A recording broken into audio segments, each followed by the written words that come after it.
Bonjour à tous et bienvenue dans Smart Impact. Je suis ravie de vous retrouver pour votre magazine quotidien consacré à la transition sociale et environnementale des entreprises.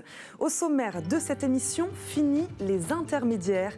Les agriculteurs peuvent désormais s'approvisionner directement auprès des fabricants d'équipements, gain de temps, des prix plus justes, un avantage rendu possible par la start-up Farm-it-to.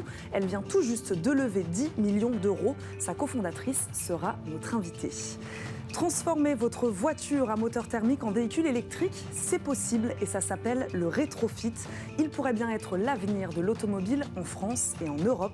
Deux acteurs du secteur viendront nous parler des avantages de cette technique, mais aussi des obstacles encore trop nombreux aujourd'hui pour son déploiement à grande échelle. Enfin, comment remettre l'Afrique au cœur du débat sur le changement climatique? Aminata Sidibé, fondatrice de Tanganyika, sera notre invitée. Elle a choisi, elle, de créer un concept store afro-écolo pour relever le défi. Mais d'abord, je vous le disais, c'est l'heure de l'invité du jour.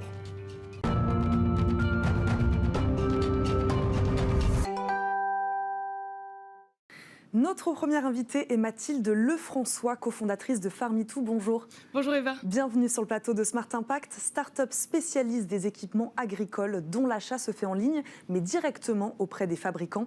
Vous venez également de boucler une levée de fonds de 10 millions d'euros, nous en parlerons bien sûr. Mais d'abord, je le disais, vous proposez d'acheter directement auprès du fabricant. Pourquoi? Quel est l'objectif? Oui, tout à fait. Alors, Farm-it-to, on est le site européen de vente d'équipements agricoles en direct des fabricants et pour les agriculteurs, donc sur plusieurs verticales, qu'ils soient céréaliers, viticulteurs, éleveurs ou maraîchers, ils peuvent trouver tout leur équipement directement sur le site. L'envie de base de Farm-it-to et ce pourquoi on s'est créé, c'était cette particularité de travailler directement avec les fabricants. Le secteur agricole, c'est un secteur qui a beaucoup d'intermédiaires, souvent 2 à 3 intermédiaires entre le fabricant et l'agriculteur. Et on s'est rendu compte qu'il y avait un vrai besoin finalement. Aujourd'hui, les agriculteurs vont chez leurs concessionnaires pour acheter leur matériel agricole, mais les prix sont un petit peu opaques. Ça prend beaucoup de temps, et donc on avait envie d'avoir un impact en fait dans ce secteur-là. On va en parler des avantages donc de votre start-up, un gain de temps, j'imagine également quand on fait baisser en effet le nombre d'intermédiaires, on gagne du temps, on gagne peut-être aussi un peu d'argent.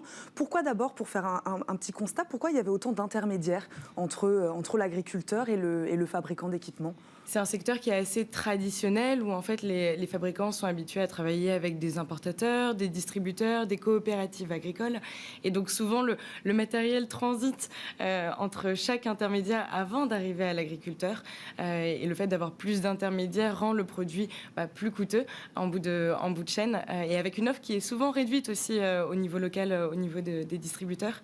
Et donc du coup vous en parliez un peu de ces impacts qu'on cherche à avoir aujourd'hui chez Farm-it-to. Le premier, indéniablement, c'est le temps. Aujourd'hui, un agriculteur doit aller chez son concessionnaire ou un distributeur pour trouver son matériel. C'est estimé en moyenne une demi-journée par semaine.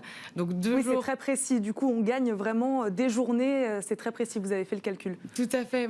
2 jours par mois où il doit faire son aller-retour. Et les agriculteurs, comme vous le savez, c'est des passionnés, mais aussi des acharnés du travail. Ils travaillent entre 70 et 80 heures par semaine. Ça fait déjà beaucoup. Exactement. Et donc, si nous, on peut avoir un impact justement sur ce temps d'achat de matériel où ils peuvent le faire directement en ligne sur leur ordinateur, leur téléphone, même depuis leur tracteur, et ils sont livrés directement dans leur exploitation, sur leur exploitation agricole. Vous prononcez tout à l'heure le mot de opaque, des prix opaques. Ça veut dire que là aussi, une autre promesse de Farm-it-to, c'est la transparence sur les prix. Comment vous arrivez à contrôler les prix de ces équipements agricoles? Tout à fait. Alors, tous nos prix sont transparents sur le site Farm-it-to. Ils sont tous affichés, souvent en concession ou chez des distributeurs agricoles. Ils ne sont pas forcément affichés aux clients, donc ça varie un petit peu en fonction de... C'est-à-dire que l'agriculteur appelle en disant « j'ai besoin d'acheter ça », mais on ne sait pas trop combien ça coûte. C'est des entités qui sont souvent très locales, où il peut y avoir un petit peu de force de pouvoir entre des agriculteurs avec des plus petites, plus moyennes ou plus grandes exploitations. Effectivement, pour nous, c'est le même prix pour tout le monde. Ça permet aussi aux agriculteurs de connaître, en fait, dès qu'ils ont un besoin, le vrai prix d'un produit, où nous, on prend du coup une commission sur la vente auprès du fabricant, mais on est le seul intermédiaire, et donc on a effectivement cette connaissance du coût du produit qu'on peut après restituer en ligne sur notre site. On a parlé, Mathilde Lefrançois, là, des avantages pour l'agriculteur. Quels sont les avantages pour le fabricant aussi? J'imagine qu'il y en a. Oui, tout à fait. Tout d'abord, le fait d'avoir un nouveau canal de vente. On leur génère des ventes sur le site Farmitou.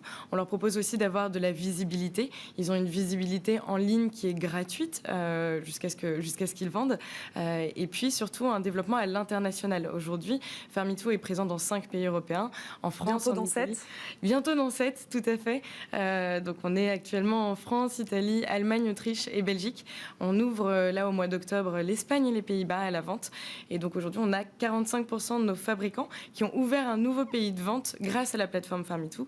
Donc ça leur permet, eux, de pas rencontrer forcément d'importateurs. Il y a aussi la barrière de la langue, bien sûr.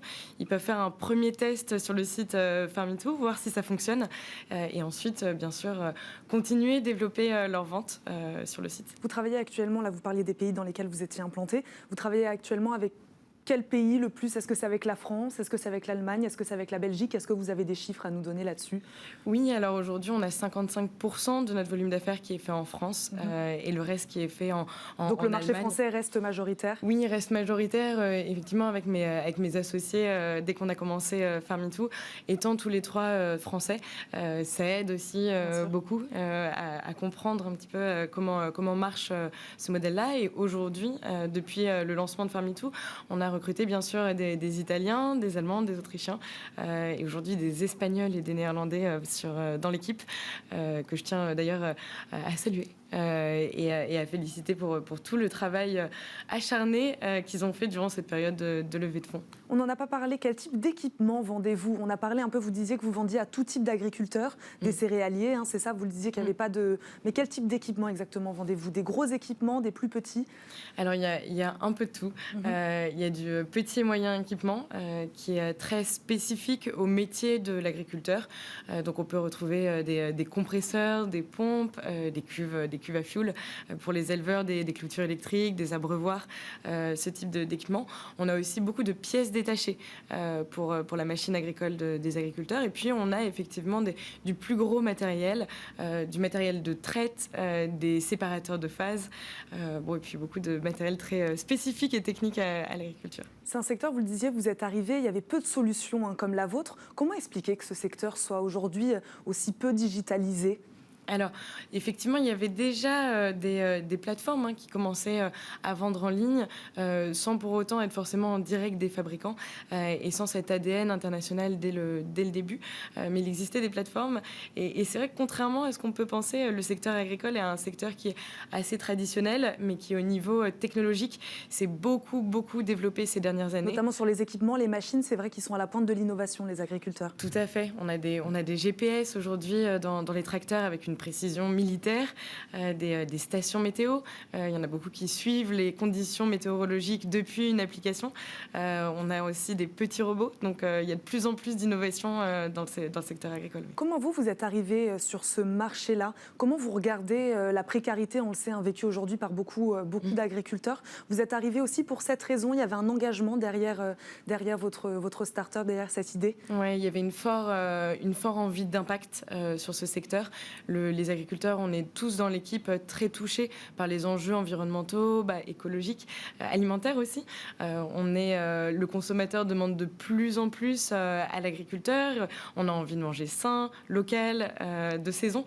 Et puis c'est vrai qu'on demande beaucoup aux agriculteurs qui ont en ce moment, pour certains types d'agriculteurs, du mal à joindre les deux bouts, qui sont parfois mis un peu en marge de la société.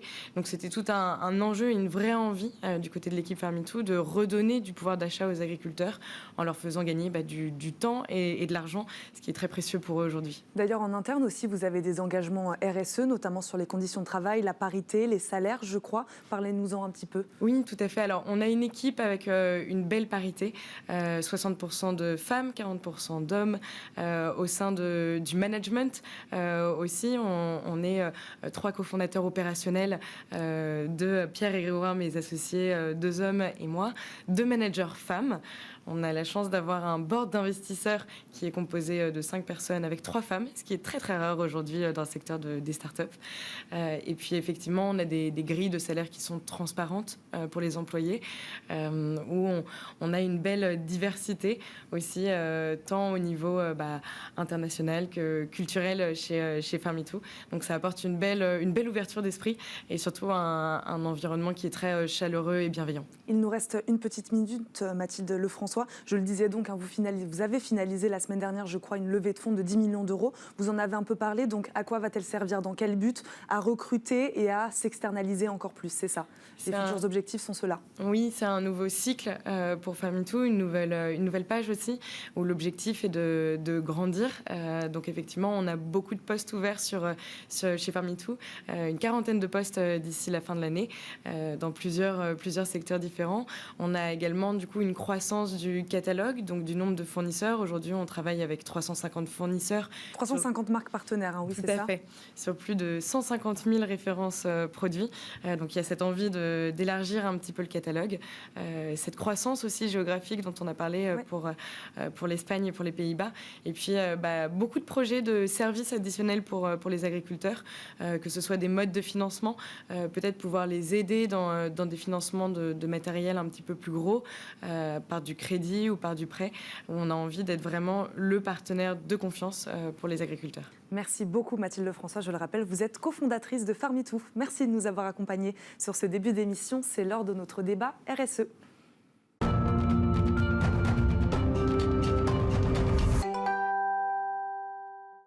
Smart Impact, le débat RSE, le rétrofit serait-il l'avenir de l'automobile? Ce procédé qui consiste à remplacer un moteur thermique par un électrique à batterie sur un véhicule ancien pourrait bien décoller en France, moins coûteux que le rachat d'une voiture électrique. Les acteurs du secteur demandent néanmoins un soutien public plus fort pour enfin lancer leur filière.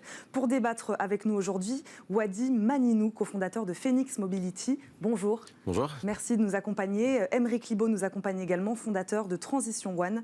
Il est également avec nous sur le plateau de Smart Impact. Bonjour. Bonjour. Merci à tous les deux d'être là. Pour ceux qui ne seraient pas familiers avec ce concept de rétrofit, est-ce qu'on peut expliquer comment ça marche? Dites-nous.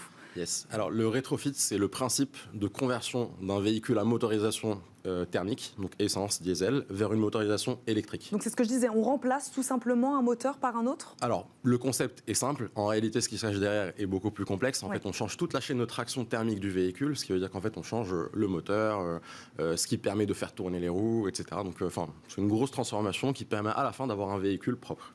Aymeric Libaud, ça marche pour tous les véhicules ça? Alors techniquement on peut le faire sur tous les véhicules.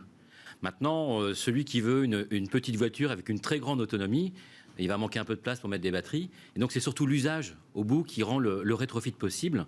Est-ce qu'on peut mettre les batteries dont on a besoin pour l'autonomie? Mais techniquement, on peut le faire sur de toutes petites voitures, sur des 2 roues, sur des voitures berlines, jusqu'à des camions utilitaires. On peut vraiment tous les faire. Quels sont aujourd'hui les acteurs du secteur? Si on a envie de changer, de modifier sa voiture, de changer de véhicule, de changer de moteur, vers qui on va? Alors aujourd'hui, on est organisé en filière. Il y a une filière avec une association qui s'appelle AIRE, les acteurs de l'industrie du rétrofit électrique, où tous ceux qui font du rétrofit sont dans cette association-là.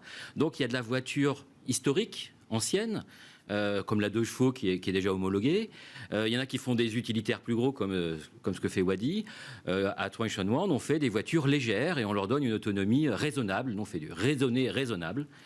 Parce qu'il faut avoir des solutions pour demain qui soient aussi raisonnables. Donc les acteurs de la filière, Wadi Maninou, ce sont plutôt des start-up aujourd'hui, des petites structures? Oui, c'est des petites structures en général qui ont entre 1 et 5 ans d'existence. Alors en fait, historiquement, le rétrofit est quelque chose qui existait déjà, mais c'était fait globalement dans des garages spécialisés dans le rétrofit de véhicules vintage et anciens. En France, depuis 3-4 ans, il y a une nouvelle impulsion grâce aux acteurs qui ont émergé et qui ont voulu industrialiser la solution. C'est-à-dire en gros permettre d'avoir des solutions plus fiables avec de meilleures autonomies et qui coûtent moins cher. Et donc du coup, on s'est structuré autour de cette association, l'association R. Et aujourd'hui, on a réussi à faire évoluer la réglementation pour permettre à notre filière d'être homologuée globalement en France. Et donc aujourd'hui, on est en train d'essayer de lancer justement cette activité avec des difficultés, avec des gros challenges, comme toute entreprise. Et donc du coup, c'est ce dont on va parler, j'imagine. Oui, c'est ça. Pourquoi beaucoup de PME aujourd'hui de rétrofit électrique se sentent-elles abandonnées par l'État, Aymeric Libaud? Alors, abandonné par l'État, l'État nous a montré qu'il savait changer la réglementation. On a fait ce changement de réglementation en 1 an. Ce qu'il faut bien voir aussi dans ce rétrofit, c'est qu'on ne pourra pas réussir un rétrofit sans des solutions industrielles. Je le disais tout à l'heure, il faut de l'industrialisation. Parce que vu les enjeux que l'on a, vu la quantité de véhicules que l'on a, si on va faire des changements faire du rétrofit une par une comme ça, un peu partout, non, il faut une filière qui soit organisée et surtout une dimension industrielle. Et c'est là où en fait on rencontre des difficultés. C'est-à-dire on a entendu l'Europe qui a interdit la vente de véhicules neufs pour 2035. Ouais. On a entendu le Conseil d'État qui enjoint le Premier ministre à accélérer sur la transition écologique. Il y a des professionnels, des professionnels, des flots d'entreprises, des collectivités, des particuliers qui cherchent des solutions. La voiture neuve, où c'est un renouvellement de 5-7% par an avec des voitures neuves. Si aujourd'hui 75% des ventes étaient électriques, en 2035, il n'y aurait que 30% de véhicules électriques. Et on est loin des 75% aujourd'hui. Donc il faut quoi? C'est quoi la solution? Plus de financement? C'est-à-dire que la réglementation donc le point de convergence, c'est évidemment comment ces start-up-là peuvent aujourd'hui devenir des industriels très rapidement. Et la conjonction de tout ça, c'est le financement. Où aujourd'hui, dire à une start-up je finance ton industrialisation, ce n'est pas des messages qu'on entend souvent. Dans le digital, il y a beaucoup de choses qui se font. Là, on est sur une filière assez lourde, qui demande des investissements, des capex assez forts. Et ils sont difficiles à trouver aujourd'hui. C'est ça. Et est-ce que là, c'est précis? Est-ce que vous avez un ordre d'idée d'un montant qu'il vous faudrait pour vraiment lancer cette filière? Alors, on n'a pas de montant précis. Enfin, on peut effectivement faire un chiffrage. On parle de plan de relance, on parle de plan d'investissement. Il y a des enveloppes qui sont données aujourd'hui pour la transition de multiples secteurs. Voilà, est-ce que vous auriez quand même un ordre d'idée sur ce qu'il faudrait? Un des enjeux, c'est comment le rétrofit peut rentrer dans le plan de relance automobile. Voilà, ce qui a pu être estimé, c'est comment 25 millions pourraient être alloués dans ce plan de relance qui en fait 1000 millions. Comment on peut trouver 25 millions pour que la filière rétrofit puisse industrialiser. Et donc, on voit qu'on ne parle pas de centaines de milliers d'euros, on est sur des millions. Il y a une quinzaine d'acteurs aujourd'hui en France qui sont prêts à le faire. Maintenant, il faut y aller. Oui, c'est ça, il faut y aller. Quelles seraient les autres difficultés peut-être rencontrées pour ce déploiement encore à plus grande échelle du rétrofit? Là, on a parlé en effet du financement, un peu de réglementation, mais qui pour l'instant va plutôt dans le bon sens, c'est ce que vous aviez l'air de dire. Est-ce qu'il y a d'autres obstacles aussi peut-être qui vous empêcheraient aujourd'hui de vous déployer à grande échelle? L'obstacle pour lancer n'importe quel produit, c'est de pouvoir le mettre de le donner au client et que le client puisse l'utiliser pour avoir des feedbacks. Donc aujourd'hui, dans le secteur automobile, on doit homologuer un véhicule pour le mettre sur la route. Les sociétés et les startups qui font du rétrofit sont prêtes. Elles ont des véhicules prototypes qui fonctionnent, des dossiers qui sont en train d'être construits, mais ce process d'homologation est un peu long et très coûteux. Et donc pour une filière naissante comme la nôtre, il y a un enjeu de très rapidement être en mesure de mettre sur la route des véhicules pour monter l'appétence du marché, montrer la satisfaction client, la qualité du produit. Et donc aujourd'hui, il y a un besoin d'avoir une flexibilité, une agilité administrative pour permettre aux entreprises comme les nôtres de pouvoir mettre des véhicules sur le marché assez rapidement. Vous parliez tout à l'heure des collectivités, évidemment, les collectivités sont aussi importantes dans ce que vous faites. On en est où sur les bornes de recharge? Parce que ça, j'imagine que leur déploiement va aussi être intéressant pour vous. Il y a un sujet vraiment sur les bornes de recharge, parce que, évidemment, je peux me recharger à la maison, mais tout le monde n'a pas une prise facilement accessible à la maison, à l'extérieur, proche de sa voiture. Et donc, il y a cet enjeu qui est pour les collectivités de déployer des réseaux de bornes, et il y a une problématique aussi de puissance de ces bornes. Pour les voyageurs, nous, sur le rétrofit, on n'est pas trop sur des véhicules voyageurs. Mais on est plutôt sur des autonomies qui sont un peu réduites et donc qui se rechargent plus rapidement. Mais c'est comment on multiplie les points de recharge pour pouvoir dire je peux me recharger 1 heure et je retrouve la disponibilité dont j'ai besoin. Et vous dépendez de ça aussi, j'imagine. C'est un facteur important. Maintenant, le facteur le plus important que l'on a, on a parlé du financement, c'est évidemment le point important, mais c'est aussi faire connaître le rétrofit. Alors, on participe à ça aujourd'hui, à faire connaître le rétrofit, ce n'est pas encore connu. Et puis, l'industrialisation passera aussi par une notion d'échelle. Est-ce qu'on va convertir 100% du parc automobile français dans les 5 ans? Évidemment que non. Mais un des enjeux que l'on a aussi, c'est de se dire comment on peut le faire au niveau européen. La France, aujourd'hui... Comment se place la France, d'ailleurs, au niveau européen sur cette question? Elle est leader. Donc elle a une vraie carte à jouer là-dessus. C'est le seul pays où il y a une filière qui est structurée pour faire du rétrofit. On est prêt.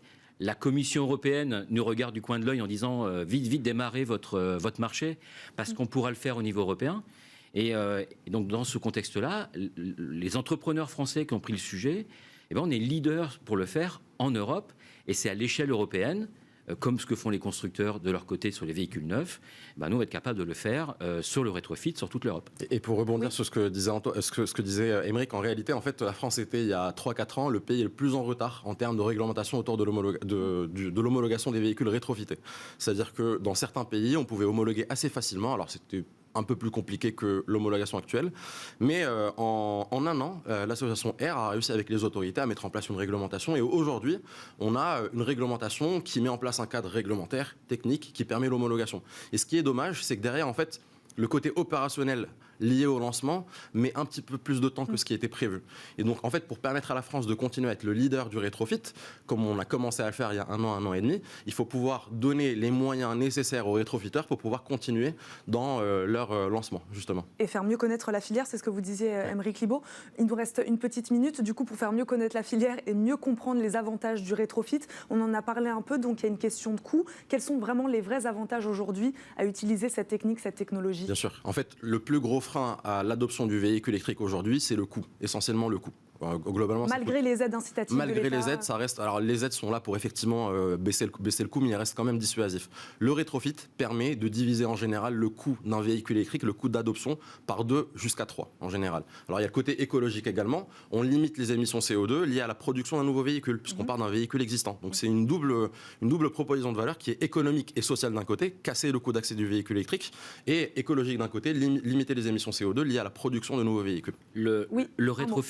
Le rétrofit est une solution inclusive pour donner l'accès à des particuliers, des entreprises ou des collectivités à des solutions plus abordables. Il y aura toujours besoin de voitures neuves, mais le rétrofit va impacter 3 véhicules. Le premier, celui qui va être rétrofité, celui qui ne serait pas construit, parce qu'on continue à étendre la durée de vie du véhicule. Et enfin, le véhicule qui va pouvoir récupérer des pièces qu'on a extraites des véhicules et qui va aussi augmenter sa durée de vie. On a un futur où on doit penser à la fois aux financiers, mais aussi à l'impact que l'on peut avoir sur notre planète, parce qu'on est bien là pour faire changer les choses. Merci beaucoup à tous les deux d'avoir été avec nous, d'avoir débattu sur le plateau de Smart Impact, de nous avoir éclairé sur cette filière du rétrofit. On termine comme chaque jour cette émission par la bonne idée du jour. Smart Ideas avec BNP Paribas. Découvrez des entreprises à impact positif.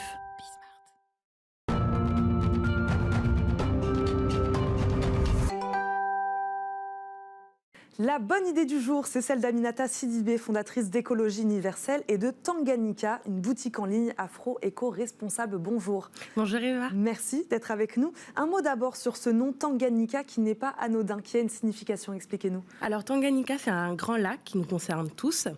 C'est le 2e lac le plus profond au monde et qui regroupe 20% d'eau douce de toute la planète. Donc on a vraiment voulu mettre en avant ce trésor africain, mais également mondial, pour pouvoir parler d'écologie sacrée, ancestrale, et parler également du voyage que les gens peuvent faire sur notre boutique afro-éco-responsable qui est digitalisée. Je trouvais ça intéressant de commencer par l'explication de ce nom qui en effet est significatif. Comment est né ce projet ? Quelle est la genèse de Tanganyika ? Alors Tanganyika est né d'une idée, je peux dire, qui a été alimentée par une ONG qui s'appelle Écologie Universelle, que j'ai créée en 2014. Donc on a un festival qu'on tient en Afrique, et pendant ce festival, on a un marché artisanal.